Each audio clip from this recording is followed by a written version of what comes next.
Hi, I'm Reverend Wendy Craig-Purcell here at the Unity Center in San Diego. Thank you so much for watching today. If you'd like to support the work that we do here, please consider making a contribution. Go to our website. It's easy to do. Thank you in advance for that contribution. We've been exploring together Brené Brown's book, The Gifts of Imperfection. I've encouraged you to watch her TED Talk and become more familiar with her. And if you have the book, to reread it if you've never read it before. I know we buy books sometimes and they kind of just sit as company on our nightstands. But if you have any like that, this is one to pull off and to read. And I think it bears and deserves rereading as well. And so today our focus is on the idea of cultivating gratitude and letting go of the feeling of fear and the idea of scarcity. And what I think is really important is understanding the role and the difference of happiness and joy. Brené begins this paragraph or this chapter with this quote from Adela Roger St. John. Joy seems to be a step beyond happiness. Happiness is the sort of atmosphere you can live in sometimes when you're lucky. Joy is a light that fills you with hope and faith and love. Over the years, I've explored for myself what is the difference between happiness and joy, because qualitatively and experientially, they feel different to me. Do they feel different to you? Yeah, and sometimes trying to get in touch with what that difference is for ourselves can be helpful. I think of happiness as something that is usually tied to external circumstances and situations, whereas joy is something that is connected with my heart. It is something much more internal, and it is something that comes as a result of the practice of gratitude. Very much an inside experience.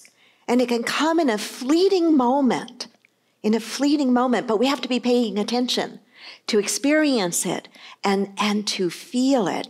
And both of these feelings, experiences, happiness and joy, do come and go. It's not like we get to happiness and we stay there forever, or we get to joy and we stay there forever. Comes and it goes. The Greeks had some great wisdom around some of these experiences and feelings. And their understanding of the word happiness gives us some clues into this journey that we're on. The Greek word for happiness, and I hope I'm pronouncing it somewhat correctly, is makarios. And it was used to describe the kind of freedom that rich people have. Freedom from worries and concerns. Whereas the word that they had for joy, kairo, is a culmination of being, and they refer to it as the good mood of the soul. Isn't that good? A good mood of the soul. And the ancient Greeks believed that it was only found in God and came with virtue and with wisdom. They also believed that it was not a beginner's virtue, that it was something that was cultivated with practice, and its opposite, the opposite of joy to them, was not sadness, but do you want to guess what it was? It was fear. It was fear. The opposite of joy to them was not sadness. It was fear. Now, I think it's nice to have some of both, don't you? Some happiness in our life that is a result of some cool external experiences and circumstances, but also to be able to cultivate that experience of joy and to catch those beautiful, precious moments and to hold them gently and loosely. To do that, though, according to Brené, and I would have to agree with her, that we have to understand what blocks joy. What is it that gets in our way? I want to read something to you of what she thinks blocks joy. See if you agree. Twinkle lights are the perfect metaphor for joy. I love that. I have a visual of it. Do you? Twinkle lights are the perfect metaphor for joy. Joy is not a constant. It comes to us in moments, often very ordinary moments. Sometimes we miss out on the bursts of joy because we're too busy chasing down extraordinary moments.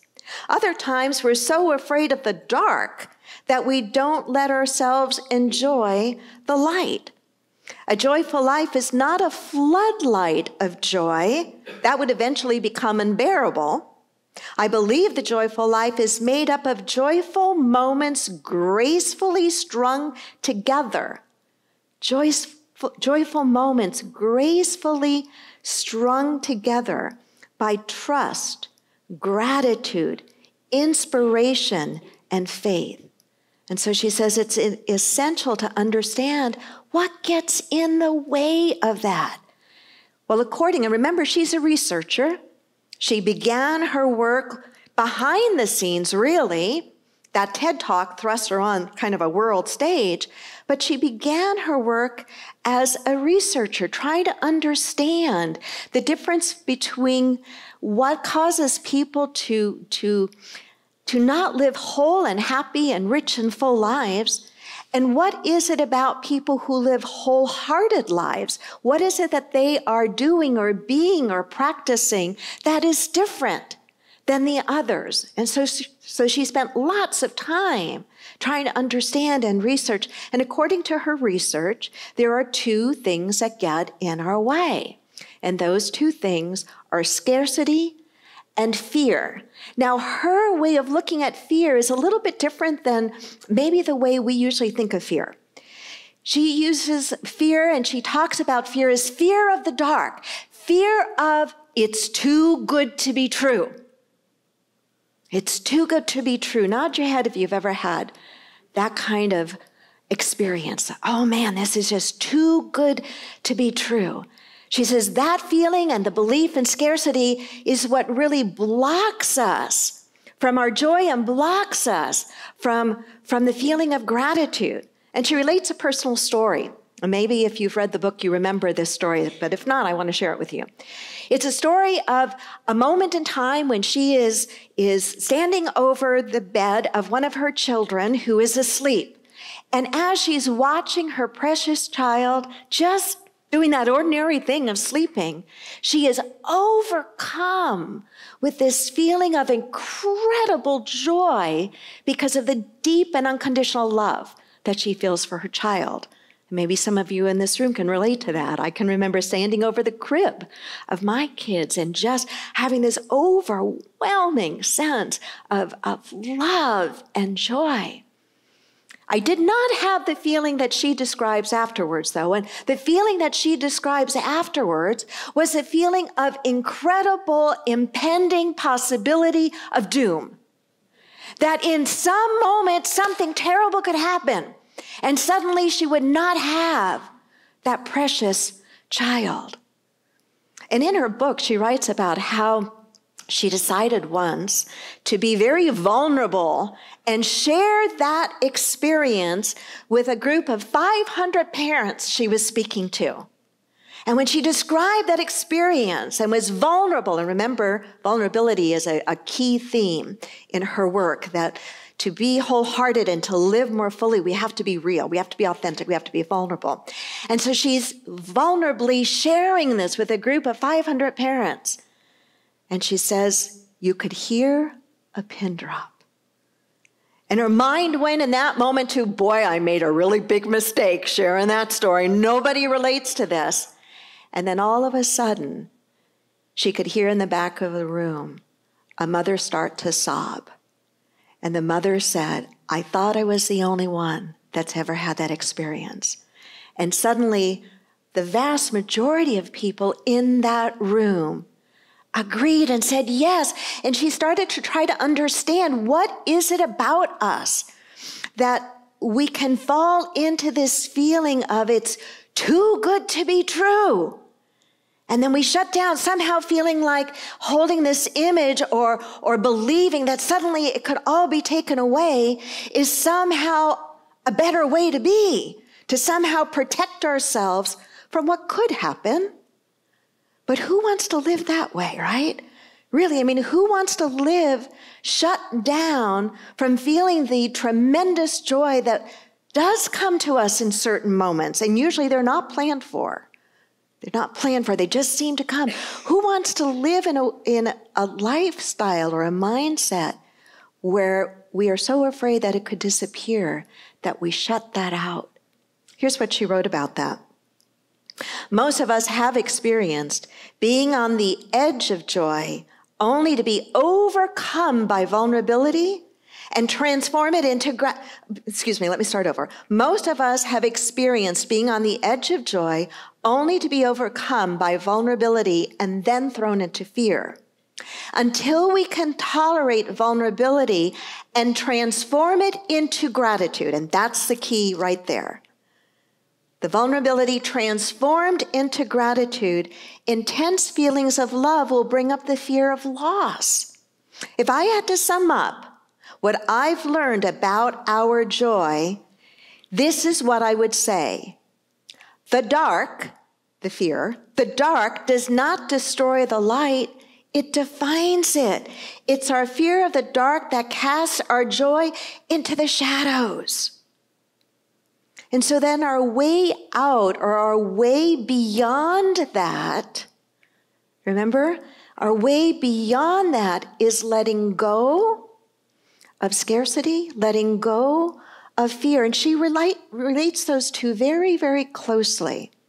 She says, beneath the fear of the dark, beneath the feeling that something may be too good to be true, or that it's somehow better to not let ourselves be too joyful, is the mindset of scarcity. That there's just not enough. It's just going to evaporate. And while sometimes things do happen, and sometimes the good that we've enjoyed does disappear, we must not let that piece of reality keep us stuck in a way that we interpret it to be always the case. It is why in our deeper spiritual practice, it really is about learning to hold on to it all gently and lightly, and to savor it all gently and lightly. And deeply, I would say. And so it is the mindset of scarcity that leads us to fear that shuts out the feeling of joy. The antidote and practice is twofold. If you're taking notes, here's a place to jot down a note. The antidote and practice is twofold. It is developing a mindset not of abundance, but of sufficiency. A mindset of sufficiency. Say that with me. A mindset of sufficiency. A mindset of sufficiency, and using that to cultivate gratitude. So it's developing, practicing, cultivating a mindset of sufficiency and using that to help us deepen into the experience of gratitude. When I look at the word scarcity, and in metaphysics, there are a lot of authors who've taken on the topic of scarcity and the myths of scarcity and so forth. And of all of the ones that have written about this topic, the one that parallels my own beliefs and feelings and my personal experiences as well is the author Lynn Twist. And in her book, The Soul of Money, which I highly recommend, and the title is a little misleading, so if you think it's a get-rich-quick book, don't read it. It's a very deep book about understanding this thing we call money from a very deep and grounded spiritual point of view. In her book, The Soul of Money, Lynn addresses scarcity in a powerful way, and she addresses it in contrasting it to the mindset that we often have, which is, well, the answer to scarcity, it must be its exact opposite, which would be what? Abundance. And she says, no. It's not about a search for abundance, but choosing and practicing a mindset of sufficiency. Here's what she writes about it. We have a choice in any setting to step back and let go of the mindset of scarcity. Once we let go of scarcity, we discover the surprising truth of sufficiency. By sufficiency, I do not mean a quantity of anything. That's really important to get. By sufficiency, I do not mean a quantity of anything. Sufficiency isn't 2 steps up from poverty or 1 step short of abundance. It isn't a measure of barely enough or more than enough. Sufficiency isn't an amount at all. It's an experience. A context we generate, a declaration, and knowing that there is enough and that we are enough.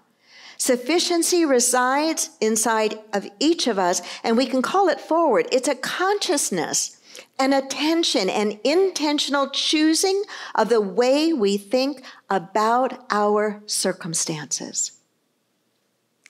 To me, one of the most powerful and yet simple ways of making sure that I move back into an experience of sufficiency when I feel like I've fallen out of it is to push the pause button for a moment, to take a deep breath, to open my eyes wider, and to ask myself a very, very basic question. Am I okay in this moment right now?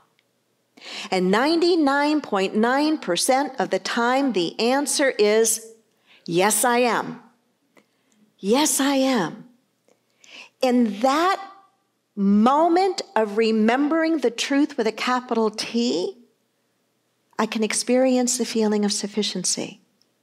That feeling or that mindset of sufficiency can easily be stripped away if I am thinking about tomorrow and what tomorrow might bring, or if I am in that very unhealthy practice of comparing where I happen to be with where somebody else happens to be, right?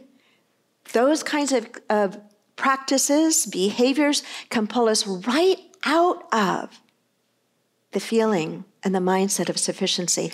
And something happens to us when we are in the mindset and the experience of sufficiency. And what happens, I think, are 2 natural feelings. The feeling of contentment and the feeling of gratitude. Right now, I can experience gratitude. Right now, in this ordinary moment, it is enough. I am enough. We are enough. Next moment, I may need to do something else. But in this very moment, I am enough. You are enough. Contentment, gratitude, sufficiency. I want to close up with a very important piece of her research, of not Lynn's now, but of Brené's research. It's unfortunate that for so many of us, we have the belief that something has to be extraordinary for it to be joyful, that somehow it has to be beyond belief, unusual, extraordinary for it to bring us joy. And so there is almost built into our culture a mindset that dismisses the ordinary from the experience of joy. And so we become almost numb or blind or deaf to it. I had a tiny little taste of an exquisite ordinary moment of joy just last weekend. And in fact, I shared it with one of our board members after church last Sunday. We were talking about, the board member and I, the busyness and the fullness of life and the need to unplug from time to time. Can anybody relate? And I happened it was a week ago Saturday. The house was quiet. John was doing something and Jennifer was somewhere. And I just went outside. I'd been on my computer and doing a whole bunch of stuff. And I just went outside for a moment and sat. And because of the weather and the coldness, there's only the metal part of our lounge chairs left, so it's not a very comfortable place to sit, mind you. But I just sat. And I thought for a moment I should be doing something. And then I said, no, I shouldn't. I should just be sitting. And as I sat for a moment, and I hope I can explain this because it's so simple, but it was one of those moments of joy. As I sat there, I just felt a gentle breeze on my skin. And I stayed with that feeling for, 3, 4, 5 minutes, just fully allowing myself to be immersed in something so ordinary, something that happens every single time a person is outside and there's any sort of wind movement. And just sat there and fully experienced that. And I found this overwhelming sense of peace and joy and contentment. And I thought, wow, how many times do I miss just moments like that? Like Brené wrote, the example of the twinkle lights being joy, or that joy is like, to me, another visual, is joy is like a string of beads. The beads are separated by time, but the beads represent those tiny little moments, if we're paying attention, that we experience that flutter or that burst of joy. And in her research, what she found is that the people who seem to experience most deeply the joy of ordinary moments that do not let them go by are people who've experienced the greatest, most horrific pain and loss in their life. A parent who's lost a child. Nothing hurts much more than that. Somebody who has lived through the Holocaust. Someone who has been incarcerated and is finally out after serving their time. That these are the people who relish those exquisite little moments that are so ordinary, but they feel extraordinary. And in her interviewing of those kinds of people, what she found that what they said to her was this: the memories that they held most sacred were the ordinary, everyday moments, and their hope for others, meaning for us, their hope for others was that we would stop long enough to be grateful for those ordinary moments and the joy they bring. And so I invite you, and I intend to practice more deeply myself, to make sure that I push the pause button and allow myself to capture the beauty of the moment, the joy of the moment, because when I do, right on the heels of that will be an incredible deepening of the feeling of gratitude. Closing with Mary Ann's quote once again: joy is what happens to us when we allow ourselves to recognize how good things really are. Namaste.